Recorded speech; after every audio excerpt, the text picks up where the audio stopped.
It's a normal morning. Same platform, same train, same tiny routines. Then her name shows up, Sanae Takaichi. Not like a topic, more like a spark. And it's not a small one. One number keeps getting repeated, 75% approval, even in traditionally critical media channels, which normally doesn't hand out compliments to conservative stars. And then there's the part that makes me blink. Among voters under 30, around 90% approval. They don't always say Takaichi, they say Sana, like she's a celebrity. There's even a word for it, Sanakatsu, Sana activity. People copying her fashion, her routines, the whole "this is what confidence looks like" package. I notice it in other places, a glance, a pause, some people lowering their voice a little. On TV panels, she becomes a headline, and the tone is telling. Less debate, more disappointment, like the country picked the wrong answer. But in real life, in work chats, group texts, dinner tables, she becomes something simpler, a shortcut people use to explain what they think is happening to Japan. And I keep hearing the same three stories, like three different Japans living on top of each other. Story 1. She's strength, clarity, especially on security, China and Taiwan included. Story 2. No, this is about immigration and cultural anxiety. People feel the ground shifting, and they don't trust the polite version of the conversation anymore. Story 3. You're missing the real warning light. This isn't about her, it's about a political system where the opposition can't compete. So outcomes start feeling pre-decided. The strange part is, each story sounds true when you're standing close enough to it. So I want to step back, not to argue, to follow the mechanics, the incentives, the timeline, and see which story holds when you put weight on it. Because once you start pulling that thread, one of these stories doesn't just weaken, it changes shape. Here's what I keep noticing. People don't talk about Takaichi like she's just another politician. They talk like she's a signal. This isn't just politics, it's a cultural event. To supporters, it's a Japan that wants strength, clearer boundaries, less ambiguity, especially on security.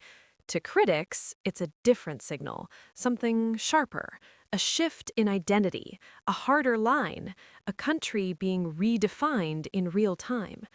So when people argue about her, they're rarely arguing about her. They're arguing about bigger questions that don't fit neatly into a headline. Who does Japan belong to? What does safe mean, day to day and on the map? And what happens when the alternative starts to feel empty? And this is where I slow down. Before we argue motives, we check what really changed and how. Because sometimes manipulation is just readiness, timing, coordination, discipline. No cheating required. One side shows up built, the other is still assembling. That's how a real win can start to look like a trick without anyone breaking any rules. So what's actually happening under the hood? I started doing this without realizing it. Whenever Takaichi comes up, I try to figure out which conversation we're actually having, because it's never just one. First one, seats and strategy. Next, culture and belonging. Then suddenly, China, Taiwan, deterrence. They're seeing different pictures through Takaichi. So I gave myself a small rule. Not to win arguments, just to stay honest. Let's see what's happening from three different angles. First, the system. How votes become seats. How coalitions form.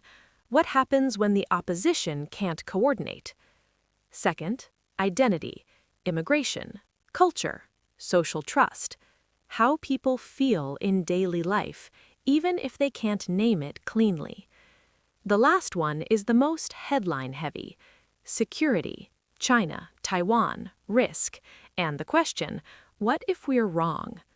And the rule I keep coming back to is simple. Don't mix the three.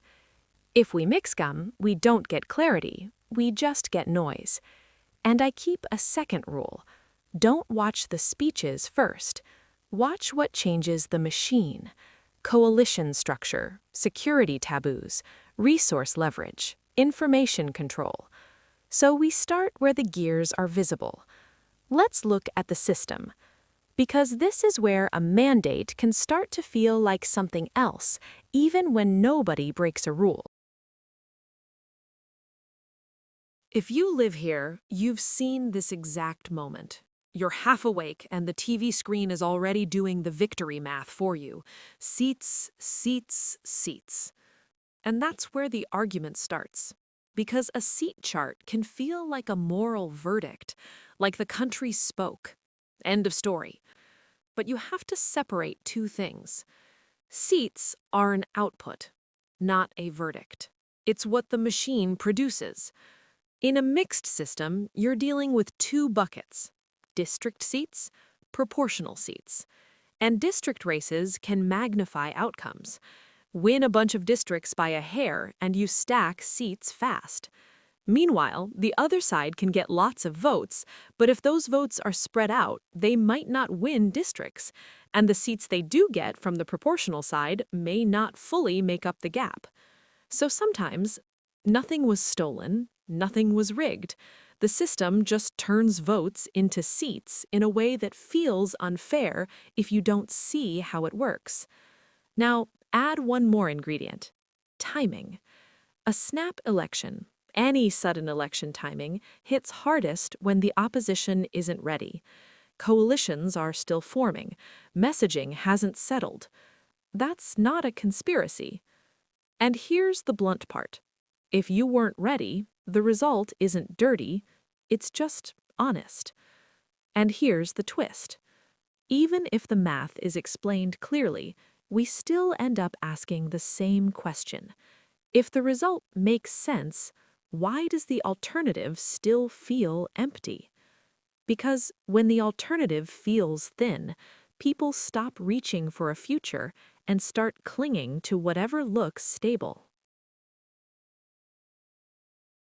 Here's what it feels like when you actually look at this. You watch the panels, you read the headlines, you see the same clip recycled all day, then again at night. You start thinking, it's not that you agree with everything on one side, it's that the other option starts to feel thin. People don't like admitting this, but politics isn't only beliefs. It's organization, it's timing, it's coordination. It's whether a group can stay together long enough to look ready to govern. So when we say the opposition can't compete, we don't mean nobody agree with them. What we saw was fragmented parties, last-minute alliances, unclear leadership, campaigns that feel reactive instead of steady. And when that happens, the fight doesn't disappear, it shifts. Inside factions, inside appointments, inside quiet levers. That's how politics keeps moving even when alternatives feel thin. And this is where the framing gets slippery. The easiest story to sell is people chose X, end of story. But when you look closer, it can also be X benefited from a political environment where the alternative couldn't consolidate. That doesn't mean the win is fake, it just means the system helped. We're not only watching a person rise, we're watching a field reorganize. And part of that reorg is a breakup that used to sound impossible. The LDP-Komeito coalition, after 26 years. Some people describe it as a happy divorce. Others use harsher words. Shinigami, a god of death, or a parasite that kept the LDP's conservative instincts on a leash. The claim is blunt. With Komeito gone, the LDP gets to chase its real principles, and Komeito, freed from the marriage, gets to speak like an opposition party again. And the moment that marriage ends, new power brokers show up. because in a fractured diet, someone has to become the kingmaker. And in this new math, Ishin, the Japan Innovation Party, starts to look like that kingmaker, as leverage. And once you see that, Takaichi starts to feel less like a personality story and more like a signal of what the system is rewarding: clarity and consolidation. So the opposition tries a mechanics fix, a new shape, a new coalition. And that's where CRA walks in. One more panel, one more segment, one more promise. This time, the alternative is real. And that's how CRA was formed, the Centrist Reform Alliance. If you've been watching closely, you know the pitch: new center, new start, serious alternative. Okay, then let's treat it like one. Let's put CRA on the stand, because people here didn't ask for a new logo. They asked for a real alternative. First problem: centrist can't just be a label, something you wear when it's convenient, with no governing shape underneath. Second problem: it looked like a last-minute merger to stop vote splitting. The classic problem: the same side splits itself and loses by default. Now, there is a defense. We had to merge. The opposition was fragmented. The system punishes fragmentation. That explains the move. But mechanics only answer how you survived. They don't answer what you're for. If the center is real, it has to produce a governing shape, not just a merger. So here's the question CRA has to answer cleanly. If you're the alternative, what are you actually offering? When people can't see a future, they don't vote for hope. They vote for the option that feels less chaotic. And when the system feels closed, one issue starts carrying the whole argument. And that's how immigration becomes the next battlefield, because it's where a lot of fear gets poured. This is the part that never stays abstract. You can talk about coalitions and seat math for hours, and it still feels like a TV show. But then you hear it in a real place. The word that shows up again and again is immigration. Not always with anger, sometimes with hesitation, sometimes with a tired, quiet fear people don't like admitting out loud. And that's when I realized something. A lot of people aren't debating immigration like a policy. They're using it as a stand-in issue, a way to talk about everything that feels like it's changing. Wages, housing, language, social trust. People might not be saying, "I hate outsiders," but they might be saying, "I don't recognize the rules anymore, and nobody is answering me clearly." And when someone on the other side says, "This is anti-foreigner bias," they might not be wrong, but sometimes they're skipping the part where ordinary people feel trapped. This is where Takaichi becomes more than a politician. She becomes a symbol, a way for people to say, "I want things kept in line," without naming every worry they're carrying. And that's why the argument gets so hot, because it's not one policy, it's identity, dignity, and control, all bundled into one word. But there's another layer that changes the temperature instantly, because the moment you say order, Japan doesn't only think inward, it also looks outward, toward China and Taiwan. There's a moment when this topic heats up in Japan, and you can almost predict the next move. Someone brings up Europe or the UK. Not because they're doing careful policy comparison. They're doing something simpler. They're forecasting. We take another country's outcome and use it like a warning, our own future. So the argument isn't, "That law is wrong." The argument is, "That future scares me." And when fear takes over, things change fast. It stops sounding like politics and starts sounding like safety. Now, here's the part we can't ignore. There's another driver underneath it in Asia: China, Taiwan, security. Because this is where the ballot stops being only domestic and starts being strategic. Okay, this is where the debate stops being theoretical, because the posture here is hardline, especially on Taiwan. It feels almost presidential, like she's already at the head of the table, and that posture has already created friction with China. So even when the public argument sounds domestic, there's a second vote being cast underneath it, a security vote. Now, let's talk about the taboo shelf. Things that used to be untouchable starting to get touched. Start with Article 9. The stated intent is to revise it so the self-defense forces are treated as a real military in plain language. And the math matters here. A supermajority described as 316 seats. That's real power. Then the nuclear question. A coalition partner is open to nuclear sharing with the United States. And notice how fast discussion turns into a concrete proposal. Drop the 3 non-nuclear principles and allow the U.S. to station nuclear weapons on Japanese soil. And then comes the alliance clarification, ending a long coalition with Komeito for 26 years and shifting to a more ideologically aligned partner. That is not a footnote. That is the machine rewiring itself. And security isn't only missiles and treaties, it's supply chains. So we get the economic sovereignty angle: rare earth mining near Minami Torishima Island at about 6,000 meters depth, hailed as a world-first achievement, because dependence is vulnerability. Supporters celebrate that project for one reason. It's framed as an off-ramp from Chinese blackmail, and it comes with a moral price tag.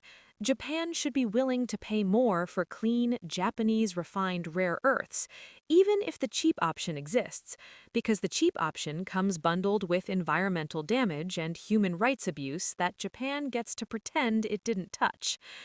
And China is described as controlling roughly 70% of global rare earth supply. So for a lot of voters, the choice isn't left versus right, it's deterrence versus doubt, clarity versus drift. And even more, it's intelligence, a spy law, and information architecture, basic state capacity, the kind of thing a country sets up before a crisis hits. But leverage isn't the same as instant change. Big reforms don't move on rhetoric. They move through thresholds. Then the public has to sign off. Once you line up the pieces, this wasn't one clean election story. It was 3 elections happening at the same time. First, the system. Not who had the best ideas, but a harder question. Did the opposition look ready to govern, or like a temporary patchwork? When the alternative looks shaky, split up, rushed, put together at the last minute, the system doesn't reward the side with good intentions. It rewards the side that stays united and organized. Second, identity. This doesn't arrive as a policy document. It shows up as pressure in everyday life. Culture, immigration, safety, cost of living, the speed of change. And once that pressure becomes the microphone, candidates don't need perfect answers. They need to sound like they're not afraid of the question. Third, security. China, Taiwan, deterrence, sovereignty. Even when people don't say it out loud, it changes what strength means and why clarity suddenly sells. So if you want to understand what this win was for, don't just watch speeches, follow the moves. Start with what shifts first: immigration enforcement, what actually changes and how fast. Next, check the security posture, Article 9, deterrence talk, the language used with allies. Then pay attention to the intelligence toolkit, spy law, a unified intel posture, and whether the system resists. After that, focus on the gates. Do the numbers hold long enough to clear the legal thresholds? And keep an eye on the coalition wiring. Who blocks quietly, who fights publicly? Where does Ishin spend its leverage, and what does it demand? How does Komeito use its freedom in opposition? Finally, look for real-world signals. Does Sanakatsu stay a meme or turn into turnout? Do economic security moves speed up, supply chains, rare earth strategy? And where does media attention drift, cost of living or politics and money coverage? Now keep your eyes on the next move, because the next move tells you what the win was for. And tell me in the comments, what do you trust more, the headline or the mechanics underneath? If you want more reality check breakdowns like this, hit subscribe and like button. I'll see you in the next one.